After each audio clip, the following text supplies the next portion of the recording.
Salut tout le monde, on se retrouve pour les pronos de la Ligue des Champions, la phase retour. 3 semaines après la vidéo des matchs allés, on se retrouve pour les matchs retour. Premier match évidemment le plus attendu de la part de toute la planète football pour cette semaine. Le Paris Saint-Germain qui reçoit le Real Madrid. Donc, au match aller, le Real s'est imposé 3-1, je vous le rappelle. Donc le PSG doit réaliser un exploit pour sortir le Real Madrid et cet exploit se fera sans Neymar qui est blessé. Côté madrilène, je vais faire un petit point blessé. Aux dernières infos, on est là, l'heure actuelle où je tourne la vidéo, on est dans la nuit du dimanche au lundi. La vidéo sera disponible lundi. Alors, si j'ai bien lu toutes mes sources, tout ça, entendu un peu de tout, Modric et Kroos ne devraient pas être titulaires contre le Paris Saint-Germain parce qu'ils n'ont pas joué ce week-end, déjà première étape. De deux parce qu'ils sont encore trop courts. Donc ils seront sur le banc peut-être, ou même peut-être pas dans le groupe, je sais pas, c'est à voir. Un point sera fait le lundi où je tourne la vidéo, donc si vous devez parier, attendez plutôt mardi pour vraiment sûr, mais normalement ils sont pas dans le groupe. Donc on va commencer par parler, et côté pour Marcelo il devrait être là, donc pas de soucis. On va commencer par parler du Paris Saint-Germain. Alors, depuis la défaite face au Real Madrid, il y a eu le match face à Strasbourg, victoire 5-2. Donc ça aurait pu faire 5-3 parce qu'il y avait un but qui a été refusé qui aurait pu être validé. Victoire contre l'OM deux fois, parce qu'il y avait le match de Coupe de France et le match de championnat. Et victoire ce week-end contre les Stacks de 3 avec une équipe totalement remaniée. Donc c'est plutôt, ils se sont mis dans de bonnes conditions. Et côté madrilène, je crois il y a eu une défaite contre l'Espagnol Barcelone, une victoire ce week-end contre Retafe, il y a eu une autre victoire contre Leganés aussi en match en retard parce qu'ils étaient en train de jouer le mondial des clubs, donc il y avait une journée de championnat qui a été jouée là. Donc il y a eu 3-4 matchs aussi, plutôt des rencontres abordables, et ce qui a permis au Real de faire un peu le plein de confiance avant le match retour au Parc des Princes. Donc pour le Paris Saint-Germain, ça va être, moi je les vois pas passer, comme je l'avais dit au match aller. J'avais dit pour la vidéo du match aller, j'avais dit ils passeraient pas. Bah là je les vois pas non plus passer. Je les vois peut-être gagner 2-1 ou à 2-1 parce que quoi que je sais même pas, parce qu'en fait je vois même pas le Real perdre en fait. Enfin franchement, si je dois vraiment donner un pronostic pour être vraiment sérieux, victoire du Real Madrid de buts 1. Parce que quand même en face c'est le PSG, il y a une belle équipe, il n'y a pas Neymar, donc ça va peut-être poser souci. Di Maria devrait jouer titulaire. Au milieu de terrain il y aura un doute sur la sentinelle, normalement ça devrait être Thiago Motta. Mais j'ai peur que le Real Madrid soit tellement habitué et dans une position qui leur satisfait très bien, c'est-à-dire en fait le PSG va devoir attaquer et le Real Madrid en contre-attaque c'est des machines de guerre. Avec Ronaldo ça va vite, Benzema, Gareth Bale ici il est titulaire, sinon c'est Asensio, Isco, etc. Donc je pense que la physionomie du match leur va très bien, donc 3-1, ils vont passer le Real Madrid, je ne m'inquiète pas trop pour eux. Donc mon pronostic, comme je viens de le dire, 2-1 pour le Real Madrid, mais attention. Donc, on va passer au prochain match. Prochain match, les Reds de Liverpool reçoivent le FC Porto. Victoire à l'aller, si je me trompe pas, de Liverpool. Je crois qu'ils ont gagné 4-0 à Porto. Si je me trompe pas, hein, vous me direz dans les commentaires si je me suis trompé. Donc, mon pronostic, évidemment, victoire de Liverpool. À Anfield, je les vois même gagner... Franchement, Porto, ça me paraît être faible un peu cette année. Je suis un peu déçu. Hein. Parce que d'habitude, c'est une équipe qui pose des problèmes. Là, ils n'ont pas existé face à Liverpool. Je dis victoire de Liverpool. 3-1. Avec même Mohamed Salah, Firmino. Enfin bref, les habitués qui marquent. Et Liverpool sort en quart de finale de la Ligue des Champions sans aucun problème. J'ai pas grand chose à dire parce que Liverpool, d'un côté, ils ont quand même ils font des matchs intéressants contre des grosses équipes. Ils ont battu City, mais c'est aussi ils sont un peu incohérents parce qu'ils perdent contre Swansea le week-end d'après. C'était il y a 2-3 mois, je crois, 2 mois peut-être. Après, il y a quand même des matchs intéressants. Ce week-end, ils ont encore gagné. Ils sont deuxième avant le match de Manchester United qui aura lieu dans la soirée du lundi. Donc la Ligue des Champions, c'est leur objectif. Normalement, ils devraient y être. Après, en attaque, c'est du feu de... Enfin, c'est n'importe quoi. Ça va très vite. Mané, Salah, Firmino. Au milieu, Emre Can qui va partir. Par contre, ça, c'est une grosse perte. Il y a quand même du monde. Anderson, c'est plutôt pas mal. Lallana, quand il joue, c'est plutôt bien. Après, c'est vraiment derrière. En défense, je pense qu'il va falloir qu'il se renforce sur les côtés et en défense centrale et même le gardien de but. Mais globalement, c'est une équipe qui, si elle va en quart de finale, tombe contre une assez grosse équipe et qui se fait éliminer, style si elle tombe sur le Barça, le Bayern, le Real, qu'elle se fait éliminer, on ne criera pas au scandale. On dira ouais c'est un peu dommage, mais on ne criera pas au scandale s'ils sont éliminés. Par contre côté Porto je suis quand même déçu parce que d'habitude c'est une équipe qui tire plutôt la route. Je crois qu'ils ont gagné un derby ce week-end contre le Sporting de Buzyn il me semble. Je crois que Brahimi avait marqué quelque chose comme ça. Donc franchement je suis un peu déçu. Je les vois pas retourner la situation quoi. Enfin je vois pas Liverpool prendre 6 buts ou quoi. Enfin ça me paraît totalement impossible. Donc désolé mais Porto va s'arrêter en 8ème de la Ligue des Champions. Allez on passe au premier match du mercredi entre Manchester City et le FC Bâle. Bon au match aller je crois qu'il y avait eu 4-0 ou 5 je sais plus, il y a eu des scores fleuves donc je sais plus trop, je suis un peu perdu. Mon pronostic, moi je dirais 4-0 pour Manchester City au match retour. Bâle étant... Enfin, c'est vraiment la marche trop haute pour eux. C'est dommage parce qu'ils ont quand même des joueurs intéressants. Après, le gros problème du FC Bâle, c'est qu'ils sont tombés contre City. En championnat, ils sont pas loin de perdre leur titre contre les Young Boys de Berne. Et franchement, je vois pas comment ils peuvent marquer même à l'Etihad Stadium. Ça me paraît totalement improbable. Donc je les vois repartir avec une valise et s'arrêter en 8ème. Et côté City, je les vois continuer à faire leur écraser tout le monde. Là, ils ont battu Chelsea ce week-end. Ils sont dans une forme extraordinaire. Ils ont battu Arsenal 2 fois 3-0 en Cup en finale. Où c'était la League Cup ou la FA Cup, je sais plus. Ils ont battu aussi après en championnat 3-4 jours plus tard, 3-0. Ils sont dans leur forme du moment. Ils sont extraordinaires. Il n'y a rien à redire. Les joueurs, je crois qu'il y a tous les joueurs qui sont présents, après peut-être Gabriel Jesus.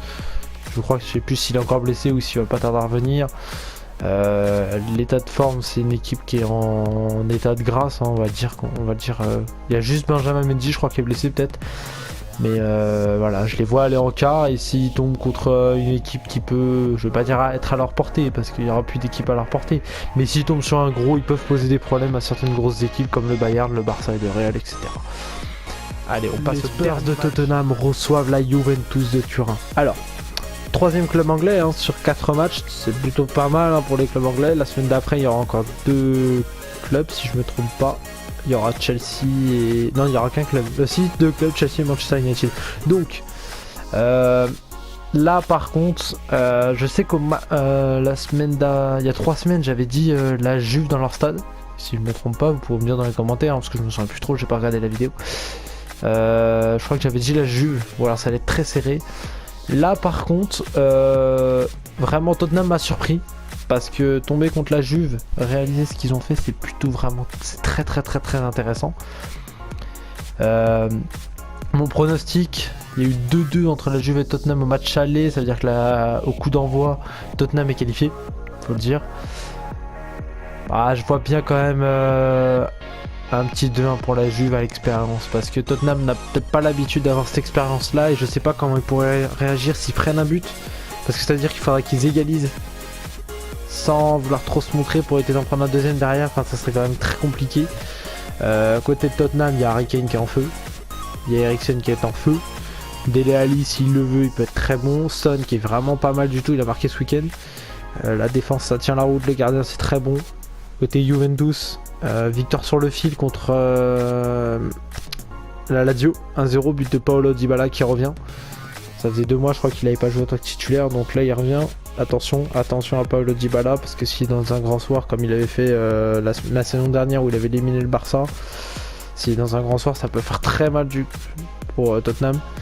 Après il y a quand même pas mal de blessés encore ou des joueurs qui étaient mis au repos, donc je sais pas, je connais pas trop les états de forme de la Juve. Je sais que Chiellini n'était pas là, il y avait aussi comment il s'appelle, Bernardeschi qui était pas là, Douglas Costa si je me trompe pas. Il y avait quand même pas mal d'absents côté Juventus contre la Lazio, donc je sais pas s'ils seront de retour ou quoi. Je préfère même pas dire de bêtises, hein. J'ai pas trop vu les infos quoi. Mais si vous deviez parier, moi je sais que je mettrais la Juve parce qu'il y a l'expérience. En plus, ils vont commencer, au coup d'envoi ils seront éliminés, donc il faudra qu'ils marquent un but. Je les vois pas prendre un 0, 2-0 ou quoi, je les vois marquer quand même et je les vois l'emporter face à Tottenham à l'expérience. Mais attention, si Tottenham passe, Je crierai pas au scandale, je serai pas outré parce que c'est quand même une très belle équipe. Après par contre si ça tombe sur un plus gros, même s'ils ont fini premier de la poule devant le Real, si ça tombe sur beaucoup plus gros comme Manchester City, le Real, le Barça, le Bayern, j'ai peur que ça passe pas. Mais ça sera pas mal quand même de faire un quart de finale de Ligue des Champions et après si ça va plus loin, bah évidemment c'est tout bénef. Mais bon, allez, on va passer au match d'Europa League des clubs français. Allez, on passe au premier match des 8ème de finale d'Europa League qui aura lieu jeudi à 19 h. Le CSKA Moscou reçoit l'Olympique Lyonnais. Alors, en temps normal, cette affiche-là, moi on me dit sur le papier, il y a Lyon-Moscou. Moi je dis Lyon sans rien dire quoi. Enfin, il y a Lyon, il n'y a pas photo quoi. Enfin, normalement. Là, le problème, c'est que Lyon en 2018, c'est pas terrible. Depuis la victoire contre le PSG, ça dégringole. Ça se casse la figure à tous les matchs. Ça a gagné contre Villarreal 1-0. Ça se fait éliminer par Caen en Coupe de France. Alors que ça peut viser une demi-finale contre un club ou contre le PSG ou autre. En championnat, ce week-end, ils ont fait match nul contre Montpellier sur un terrain catastrophique, dans des conditions catastrophiques. Voilà, ils auraient peut-être même pu perdre ce match, ça aurait pas été non plus trop un scandale. Ils sont vraiment pas bien du tout. Ils sont vraiment dans une passe très compliquée, l'Olympique Lyonnais. Franchement, face à Moscou, les conditions à Moscou, ça va être une catastrophe. Il va faire moins 6 ou moins 8 degrés. Enfin, il va faire super froid. En plus, on avait l'équipe de Nice qui est partie jouer il y a 2 semaines. On a vu ce que ça a donné. Les Niçois ils sont revenus, ils ont perdu 1-0, ils ont touché 2 fois la barre transversale, mais il faisait super froid, ils ont eu du mal à jouer.